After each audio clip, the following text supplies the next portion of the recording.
y abra también la Confesión de Londres de 1689, que es el estudio que estamos teniendo cada miércoles. Hoy nos corresponde el capítulo 21 de la libertad cristiana y la libertad de conciencia. De la libertad cristiana y la libertad de conciencia.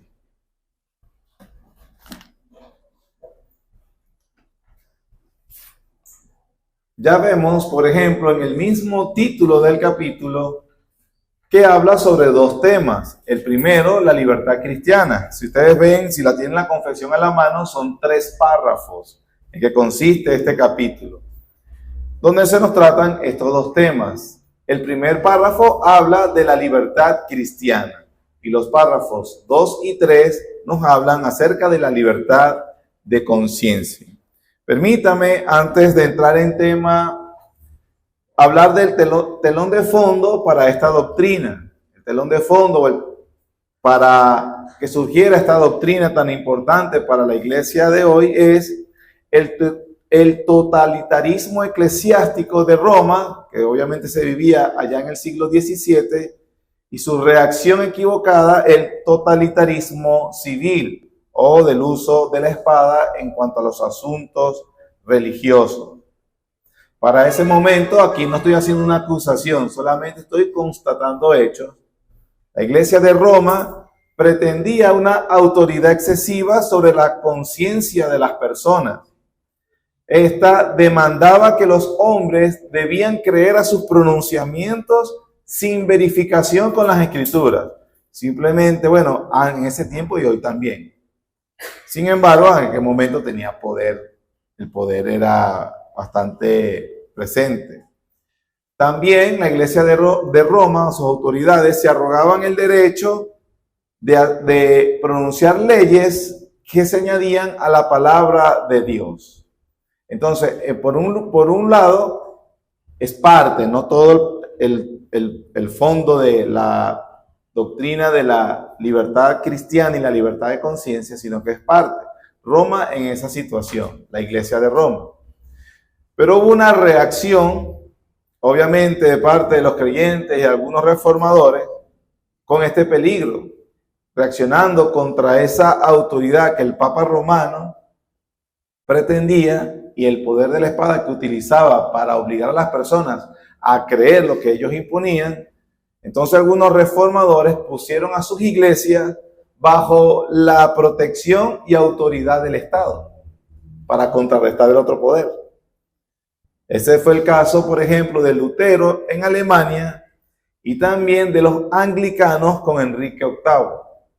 Acuérdense que para los anglicanos, el rey, en este caso Enrique, después todos sus reyes son los protectores, son el principal protector de la iglesia y de la fe, según ellos.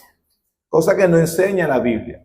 El problema de esa reacción es que cuando estas autoridades civiles no compaginaban con la fe reformada, entonces usaban el poder para obligar a sus súbditos a creer lo que ellos imponían.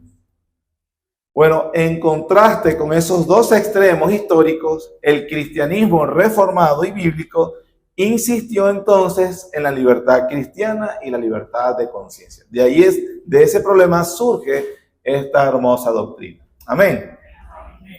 En primer lugar, entonces, vamos a ver el primer tema y será lo que vamos a ver el día de hoy con el favor del Señor. La próxima semana, si Él lo permite, veremos el segundo tema. Hoy veremos entonces el párrafo 1, o creo que la primera parte del párrafo 1. En este caso vamos a responder a las preguntas. ¿En qué consiste la libertad cristiana? ¿Por qué? O la causa de por qué los cristianos son libres y de qué. Y el párrafo 1 también nos responde la pregunta, ¿cuál es la diferencia entre la libertad de los creyentes del antiguo pacto y los del nuevo pacto? Vamos a leer la primera parte del párrafo 1. Bueno, vamos a leer el párrafo 1 completo y entramos en materia. Dice: la libertad que Cristo ha comprado para los creyentes bajo el Evangelio consiste en su libertad de la culpa del pecado, de la ira condenatoria de Dios y de la severidad y maldición de la ley, y en ser librados de este presente siglo malo de la esclavitud a Satanás, del dominio del pecado, del mal de las aflicciones, del temor y aguijón de la muerte, de la victoria sobre el sepulcro y de la condenación eterna. También consiste en su libre acceso a Dios y en rendirle obediencia a Él, no por un temor servil, sino por un amor filial y una mente dispuesta. Todo esto era sustancialmente aplicable también a los creyentes bajo la ley. Pero bajo el Nuevo Testamento, la libertad de los cristianos se ensanchan mucho más porque están libres del yugo de la ley ceremonial a que estaba sujeta la iglesia judía. Y tienen ahora mayor confianza para acercarse al trono de gracia y tienen una comunión más plena con el Espíritu libre de Dios que ordinariamente tenían los creyentes bajo la ley. Aquí empezamos entonces, como dice esa primera línea en el párrafo 1, la libertad que Cristo ha, si a usted le gusta subrayar su confesión, tiene lápiz, ha comprado, es la palabra que debe subrayar allí principalmente. La libertad que Cristo ha comprado para los creyentes bajo el Evangelio.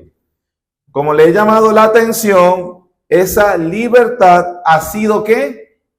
Comprada. ¿Por quién? Por Jesucristo para los creyentes. La Biblia lo enseña en 1 Corintios 6:20 que dice, porque habéis sido comprados por precio. Glorificad pues a Dios en vuestro cuerpo y en vuestro espíritu, los cuales son de Dios. 1 Corintios 7:23 también dice, por precio fuisteis comprados, no os hagáis esclavos de los hombres. Y el apóstol Pedro en su primera carta, capítulo 1, versículos 18 y 19, dice, es uno de los versículos más hermosos con respecto a los creyentes, dice así, sabiendo que fuisteis rescatados de vuestra vana manera de vivir, la cual recibiste de vuestros padres, no con cosas corruptibles como oro o plata, ese rescatado debe entenderse como comprado. Fuimos comprados no con cosas corruptibles como oro o plata, sino con la sangre preciosa de Cristo, como de un cordero sin mancha y sin contaminación. Viendo a los cristianos en conjunto, que se le llama la iglesia, ¿cuán preciada es la iglesia, hermano? Cuesta la sangre de Jesucristo. Imagínense nada más y nada menos. Yo puedo decir, o podemos decir, o afirmar sin ningún temor a equivocarnos, ¿qué es la cosa más valiosa en este mundo? La iglesia, hermanos. Nada en este mundo cuesta la sangre de Cristo. Solo la iglesia de Jesucristo. El rescate, entonces, hablé de la iglesia en conjunto, los creyentes en conjunto como cuerpo, pero obviamente la iglesia está compuesta por creyentes individuales. Tu alma, hermanos, la libertad que Cristo te compró, costó su propia sangre. Eso nos ayuda entonces a concluir dos cosas. Uno, que aunque para nosotros la salvación haya sido por gracia y gratuita, no significa que fue barata. Fue por gracia y gratuita para nosotros, pero no fue barata. El precio de esa salvación, hermano, fue la sangre del unigénito Santo Hijo de Dios. Nada más y nada menos. Eso por un lado. Y por otro lado, la otra cosa que podemos concluir con esto, de que fuimos comprados, podemos decir que no hemos sido librados de la esclavitud del pecado para que ahora hagamos lo que se nos antoje. Es decir, no debemos convertir la libertad en libertinaje. Fuimos liberados, comprados, libertados, para ahora ser esclavos de un mejor amo, el Señor Jesucristo. Esa es la realidad de la vida cristiana. Somos súbditos o pertenecemos a un mejor amo, y ese es nuestro Señor. Ahora sí, ya directamente, después de haber explicado esa primera frase, esa primera línea del párrafo 1, la libertad que Cristo ha comprado para los creyentes bajo del Evangelio, ahora la pregunta, ¿en qué consiste la libertad cristiana? La confesión nos responde, consiste en Su libertad ¿de qué? Número 1, de la culpa del pecado. Número 2, de la ira condenatoria de Dios, o bueno, de la culpa y de la ira condenatoria de Dios, porque hace que la ira lo vamos a retomar después. Pero 2, de la severidad y maldición de la ley en ser librado de este presente siglo y de la esclavitud de Satanás y de dominio del pecado. Vamos a verlo hasta allí para ir siguiendo un bosquejo más sencillo para ir comprendiendo. Número 1, podemos poner este primer encabezado, la libertad que Cristo nos compró, podemos llamarla libertad de la culpa del pecado. ¿Qué queremos decir con eso? Debemos recordar entonces otra doctrina fundamental, que es la consecuencia por la caída de Adán y cómo toda la humanidad obviamente acarrea esa consecuencia. La palabra de Dios enseña que todos los hombres después de Adán nacemos con la culpa y la corrupción heredados de esa caída. Eso es una enseñanza bíblica fundamental. Aquí estamos teniendo, para comprender lo que estamos hablando de la libertad cristiana, debemos recordar eso. La palabra del Señor enseña que nuestros primeros padres, Adán y Eva, en su caída, nosotros caímos en él. ¿Y qué es lo que nosotros heredamos? Culpa y corrupción. Nuestra naturaleza, ahora, los hombres son culpables desde el nacimiento. Están sujetos o nacen en un estado de corrupción y culpa. Entonces, al ser los hombres todos hallados culpables ante el juez justo, la sentencia irrevocable que hay sobre todos, ¿cuál es? Romanos 6:23, la paga del pecado es muerte. Entonces tenemos que todos los hombres tienen la culpa. Ellos son culpables delante de Dios.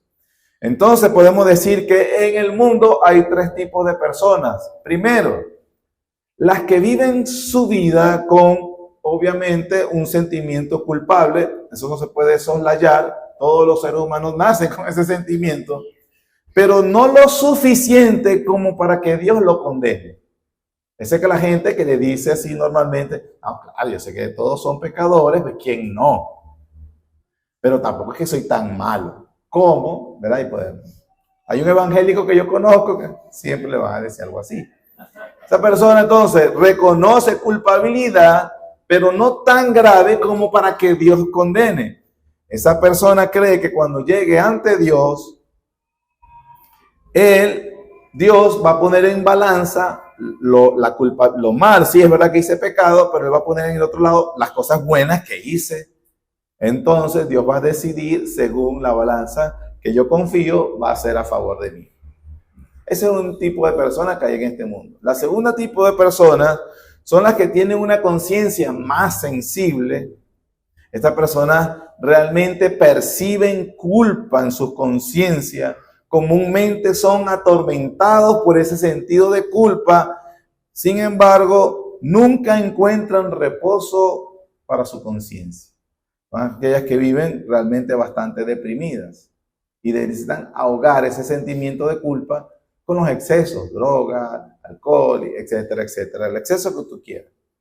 Y hay un tercer tipo de personas en este mundo entonces, que son aquellos que fueron despertados por la palabra de Dios a ver su culpa y que la ven enorme.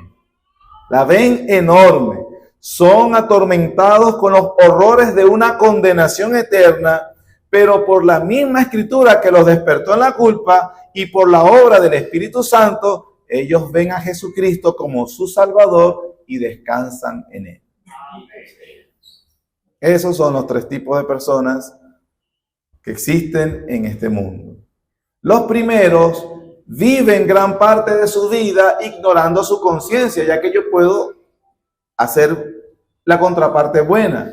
Ellos cauterizan cada vez más su conciencia, pero cuando se enteran de que definitivamente van a afrontar la muerte, cuando ya es inminente, el terror los invade por completo.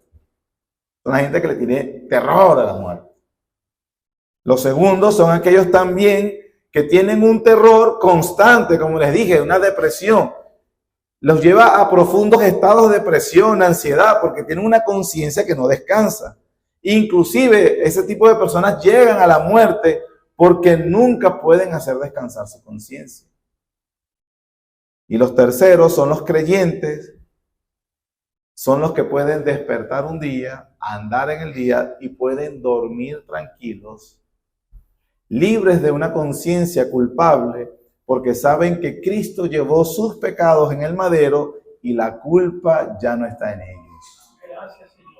Por eso es que dice la confesión, la libertad que Cristo ha comprado para los creyentes bajo el Evangelio consiste en su libertad de la culpa del pecado. Eso es lo primero que debemos reconocer, esa es la libertad de la culpa. Y dice, libertad de la culpa del pecado y esa culpa al mismo tiempo trae la ira condenatoria de Dios. O sea, la culpa me desagrada, me molesta porque Dios está bravo. Dios está bravo conmigo. Lo puede decir la persona, obviamente. Eso es lo que enseña en la Biblia. Juan 3:36 dice, el que cree en el Hijo tiene la vida. Pero el que se rehúsa a creer en el Hijo no verá la vida, sino que la ira de Dios está sobre él. Siente la ira de Dios porque definitivamente tiene la ira de Dios. Aunque esta persona no lo traduzca de esa forma. Es así tanto, hermanos, sobre cómo la ira de Dios sobre las personas, que el creyente, aún enterándose que mucha gente está verdaderamente enojada con él, no le causa tanto temor como saber que el Dios del universo está airado con él. ¿Me explico? Eso sí da temor. El creyente es alguien que ha despertado a tenerle más temor a Dios que a los hombres. Porque le retumban las palabras del Señor Jesús.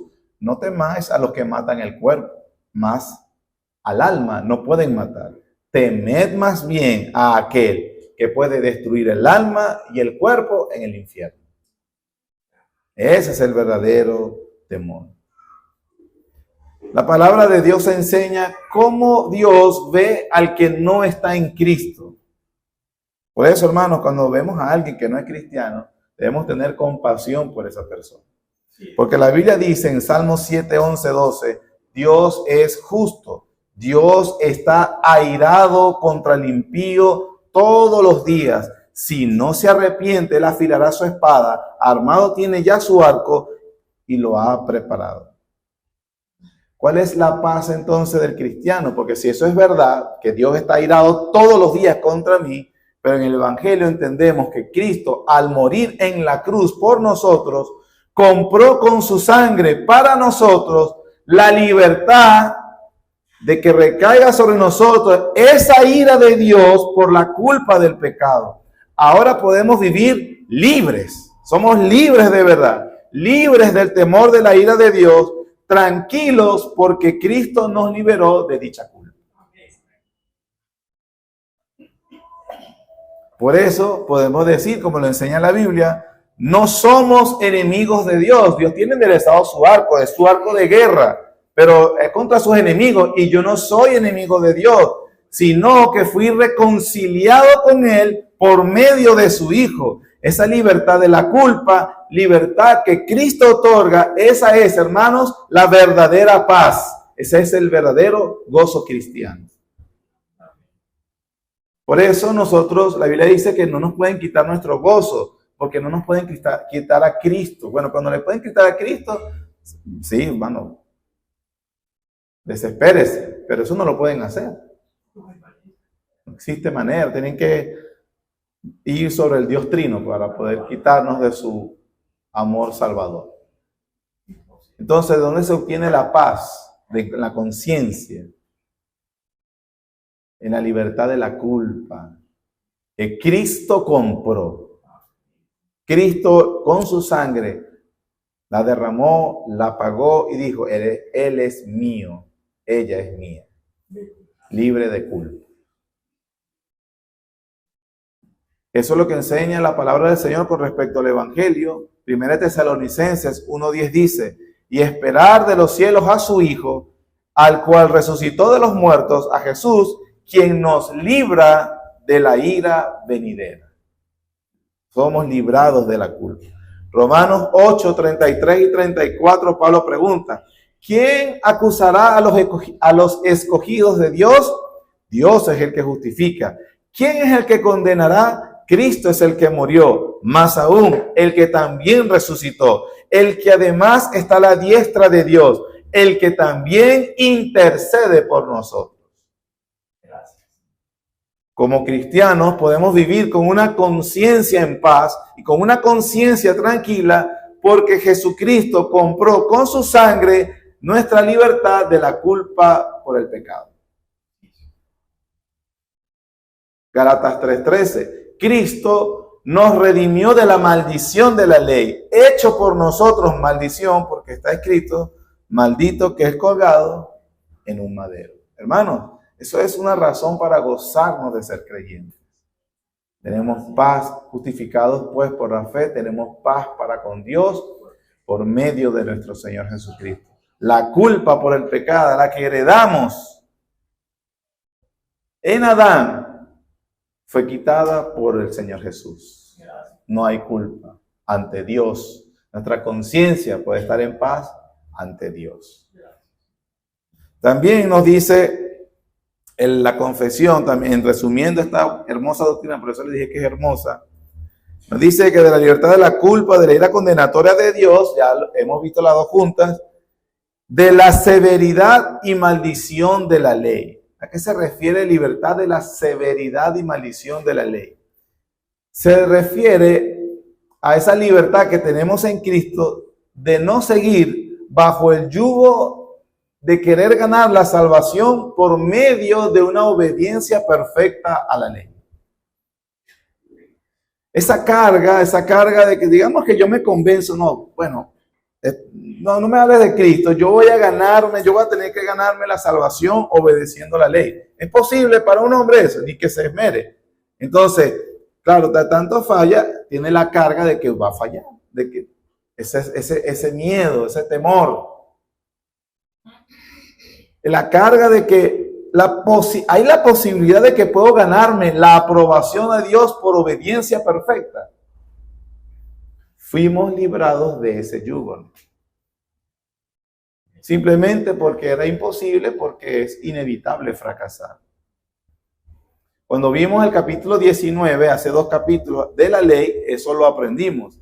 Vimos que Dios nos libertó del yugo de obediencia para salvación, pero no somos libres de la ley moral, sino capacitados por gracia a una obediencia evangélica que Dios recibe y que de paso se complace en premiar o en bendecir.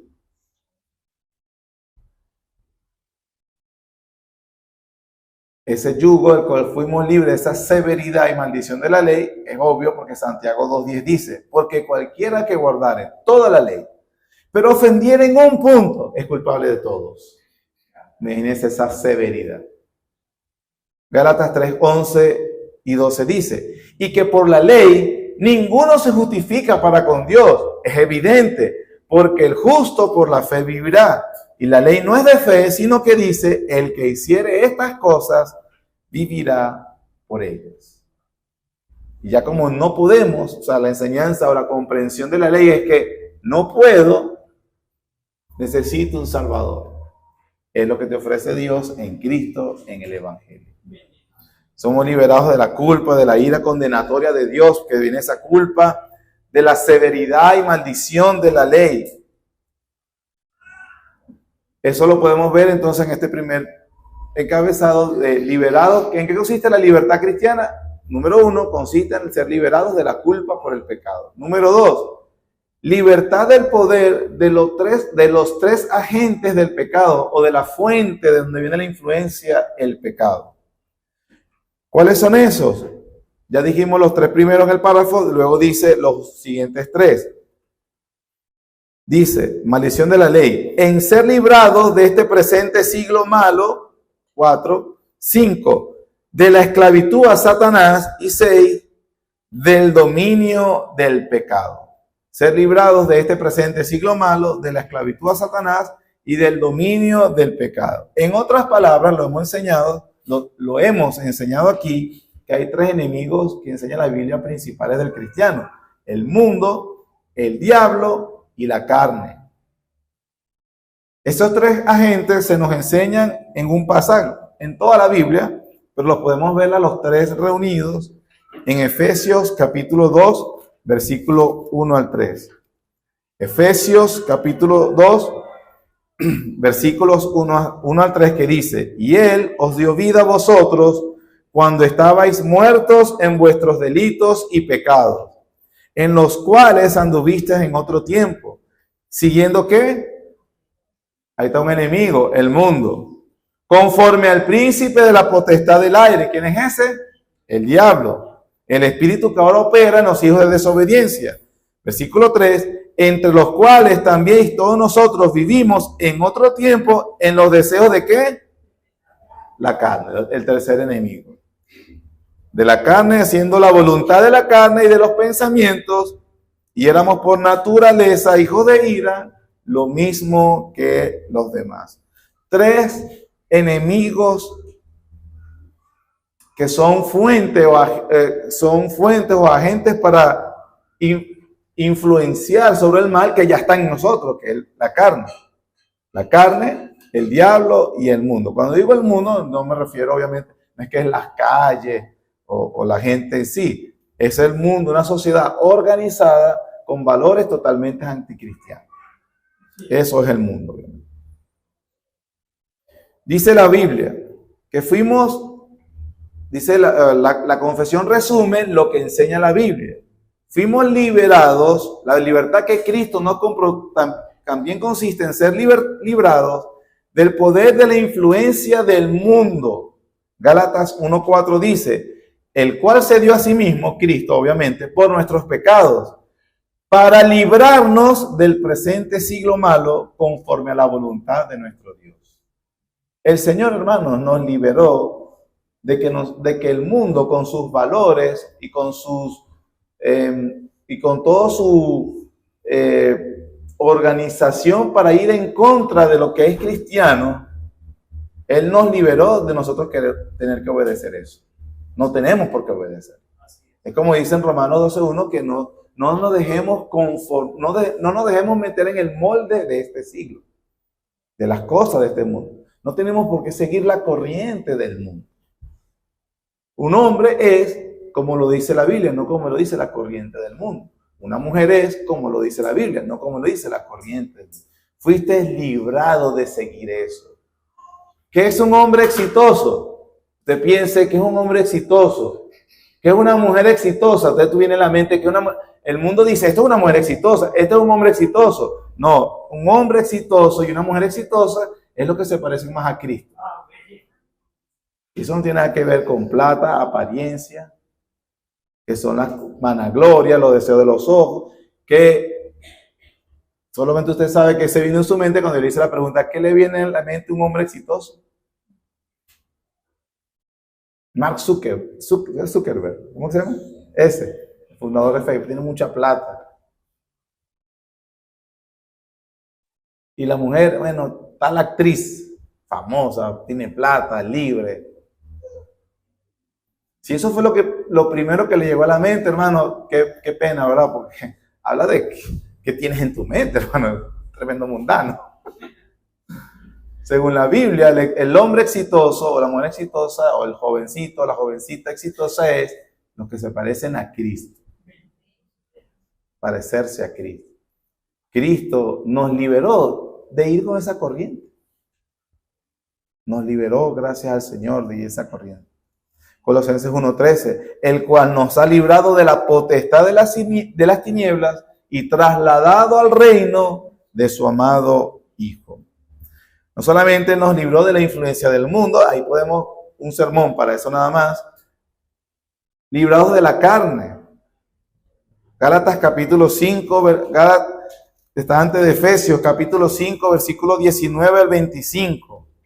Y manifiestas son las obras de la carne. Para recordar, la carne no es la antítesis entre, no, bueno, en mi brazo físico, esto es carne.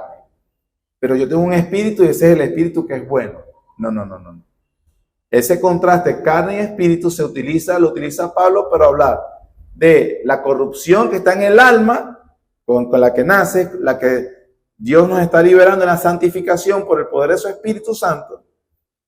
Y obviamente el espíritu es la nueva naturaleza en la misma alma que ahora anhela y busca la voluntad de Dios. ¿Me expliqué, hermano? Así debe entenderse esto. Por lo tanto, Gálatas 5, 19 y 10, manifiestas son las obras de la carne. Es decir, esto eres tú mismo sin Cristo. Adulterio, fornicación, inmundicia, lascivia, idolatría, hechicería, enemistad, pleitos, celos, iras, contiendas, disensiones, herejías, envidia, homicidio, borrachera, orgía, cosas semejantes a estas, acerca de los cuales os amonesto, como ya os he dicho antes, que los que practican, ves, eres tú mismo sin Cristo, practicando estas cosas, esos no heredan el reino de Dios. Versículo 22. Mas el fruto del Espíritu es eso, otra vez, tú mismo, pero en Cristo, que debería manifestar amor, gozo, paz, paciencia, benignidad, bondad, fe, mansedumbre, templanza. Contra tales cosas no hay ley. Pero los que son de Cristo han crucificado la carne con sus pasiones y sus deseos. Ves que eres tú mismo, pero ahora en Cristo, que mortificó eso. Gloria a Dios, hermano. Cristo no te dice, ve y vénselo, ¿no? Porque ya sabe que estás derrotado. Ahora él dice, yo voy y lo venzo por ti, te doy la libertad. Anda en libertad. Cristo nos liberó, hermano. Por eso de que Cristo me liberó, cuando eso que se usa mucho en lenguaje pentecostal, le liberó del demonio, ¿no? El demonio era yo mismo. El demonio eras tú misma, tú mismo. Me liberó de ser esclavo de mi propia carne, mi propio deseo sin Cristo. Me liberó del mundo, de seguir ya no busco la aprobación del mundo. Yo no necesito la aprobación del mundo. Si el mundo aborrece, sabe que a mí me aborreció primero, nos dijo el Señor. Como cristianos vamos a contracorriente, totalmente, vamos a contracorriente. Nos critican cómo creamos los hijos, nos critican cómo nos vestimos, nos critican qué hacemos con nuestra vida, critican qué hacemos con el dinero, critican todo. Que critique, estoy librado de eso. No fuiste librado de eso, de querer agradar al mundo. Esto me refiero. Obviamente, si hay una crítica que usted es culpable, hermano, escuche. Nos libró de la carne, nos liberó del mundo, nos liberó del diablo. Juan 3:8 dice, primera de Juan 3:8 dice, el que practique el pecado es del diablo, lo de la carne que leímos en Gálatas. Porque el diablo peca desde el principio. Para esto apareció el Hijo de Dios, para deshacer las obras del diablo. Cristo nos liberó de la influencia satánica. Que la Biblia dice en Efesios, que ya lo leímos, nosotros seguíamos por las pasiones de la carne, seguíamos la corriente de la potestad del príncipe de las tinieblas. Nos agradaban las cosas malvadas. Preferíamos la venganza, la ira, el pelear, no me dejo, todas esas cosas. En Cristo, Él me liberó de tener que responder así, de tener que hacer como el mundo hace. Amén, hermano. Amén. Y otro encabezado, nos liberó de la culpa del pecado, ya lo vimos, nos liberó del poder del pecado en sus tres agentes, con el cual nosotros vamos a recibir más influencia, la carne, el diablo y el mundo. En tercer lugar, dice allí, Satanás, del dominio del pecado, libertados del castigo del pecado, cuando dice allí, del mal de las aflicciones, del temor y aguijón de la muerte, y de la victoria sobre el sepulcro y de la condenación eterna. Lo voy a decir así para que te quede más claro. Ni la confesión ni la Biblia dicen que fuimos librados de las aflicciones. Eso no es lo que dice, sino del mal de las aflicciones. No fuimos librados de la muerte. Los creyentes mueren, seguro moriremos. Pero fuimos liberados del temor y el aguijón de la muerte, que es muy distinto. Y debemos destacarlo porque vivimos en tiempos donde desde una supuesta fachada cristiana, digo supuesta porque no lo es, se le ofrece a la gente que si viene a Cristo va a estar libre de problemas. Eso no es verdad. Son falsos maestros. Son anticristos. No me pidan nombres para no estar diciendo lo que es Cash Luna, Guillermo Maldonado y toda esa gente. No me esté preguntando nombres. No son cristianos, no representan cristianismo. Y todos los que se relacionan con esos par de ladrones y demás. Y bueno, sigamos con nuestro tema porque no podemos quedar ahí un rato. De las aflicciones, del mal de las aflicciones, dice la Biblia. La Biblia sí nos enseña que aún en aflicciones podemos tener paz, porque Dios con su poder se asegura que producirá un fruto espiritual para bien. El mayor de todos esos frutos, dice la Biblia, conformarnos a la imagen de Cristo. No le puedo decir cómo lo hace, pero sí le puedo decir que Dios es tan grande y poderoso que Él se comprometió, que las aflicciones, comprometió su propio nombre a que las aflicciones a su pueblo lo van a santificar, no es para dañarlos. Así lloremos. ¿Cómo lo sabe usted, pastor? Romanos 8:21. Sabemos que los que aman a Dios, todas las cosas les ayudan a bien, esto es, a los que conforme a su propósito son llamados. Y en el contexto es la imagen de Cristo. El mayor bien es que, bueno, va a pasar este tiempo de escasez porque viene la plata seguro. No. Dios le puede dar dinero, pero eso no es lo que mueve al cristiano. Sino ser reconocido como alguien que tiene el dulce aroma del carácter de Cristo.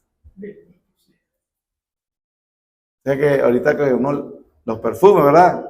El perfume más caro, una persona con un buen perfume, impresiona. Una mujer, un hombre. Pero ahora imagínese persona que pasa y usted le percibe el dulce aroma del carácter de Cristo. Un hombre así. Una mujer, una dama. Una dama. No una de estas del mundo que obviamente va a mostrar su cuerpo, semidesnuda, nada. No tiene nada que ver con una verdadera mujer. Una que su presencia se percibe el dulce aroma de Cristo. Qué bendición, ¿verdad? Cuando hablamos de la muerte, no es que nos libró de la muerte, pero la Biblia sí nos enseña que no tememos a la muerte como algo incierto. Es decir, eso viene, pero no es algo incierto. Ahora vemos a la muerte que fue conquistada por el Señor Jesucristo. Eso es lo que enseña toda la Biblia, pero vamos a buscar 1 Corintios capítulo 15, versículos 54 al 57, que dice: y cuando esto corruptible se haya vestido de incorrupción, y esto mortal se haya vestido de inmortalidad, entonces se cumplirá la palabra que está escrita: sorbida es la muerte en victoria. ¿Dónde está, oh muerte, tu aguijón? ¿Dónde, oh sepulcro, tu victoria? Ya que el aguijón de la muerte es el pecado, y el poder del pecado la ley. Mas gracias sean dadas a Dios, que nos da la victoria por medio de nuestro Señor Jesucristo. Victoria sobre la muerte, hermano. Victoria que se vio el inicio de esa victoria en la resurrección de Él. Y como dijo Él, porque yo vivo, ustedes vivirán. Y esperamos la resurrección corporal de nuestros cuerpos, por supuesto. Amén, hermano. Esta semana aprendimos en el Conociendo el Evangelio que si usted no enseña la resurrección en el Evangelio, entonces usted no tiene cristianismo. Hay gente que dice, no, yo hice una oración de fe. ¿Qué significó o consistió en decirle a Jesucristo que entrara en mi corazón? Entonces ahí no hay culpa por el pecado, y no hay ira santa, y no hay justificación por la gracia de Dios. sustitución, muerte sustitutiva de Cristo y obviamente el sello de todo, la resurrección, que vindica todo lo que dijo Cristo. Entonces no se trata de una oración de fe, se trata de creer el Evangelio, como le enseña la Biblia. Si se dan cuenta, al definir la libertad cristiana, que hasta lo hemos visto como 6, 8 formas negativas. Nos liberó de esto, son cosas negativas. Pero el párrafo termina con y eso vamos a terminar nosotros por hoy, que la libertad cristiana también consiste en una libertad, pero ahora comprendido de forma positiva. En la última parte del párrafo, o sea, de esa sección que estamos leyendo, dice, y también consiste en su libre acceso a Dios y en rendirle obediencia a Él, no por un temor servil, sino por un amor filial y una mente dispuesta. La libertad cristiana es libre acceso a Dios. Hermanos, libre acceso a Dios. Amplio camino que nos abrió Jesucristo. Esa libertad también que le puedo dar obediencia a Él. Soy libre para obedecerlo. No por un temor servil, sino por un amor filial y una mente dispuesta. Efesios 2:18 dice, porque por medio de Él, de Jesucristo, los unos y los otros, tenemos entrada por un mismo espíritu al Padre. Y Efesios 3:12 dice, en quien tenemos seguridad y acceso con confianza por medio de la fe en Él, en nuestro Señor Jesús. Cristo compró para nosotros, para cada creyente, por la sangre de Jesucristo, que cuando Él invoque el nombre de Dios, Dios lo va a atender.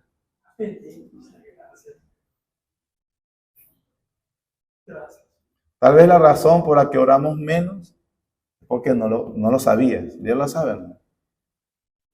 La razón del que Dios nos atienda es porque Jesucristo compró esa libertad con su sangre. Cuando esa verdad está en nuestro corazón, con cuánta confianza nos vamos a ir a nuestro Señor. Porque no lo usamos, ¿verdad? Somos libres. Señor, gracias.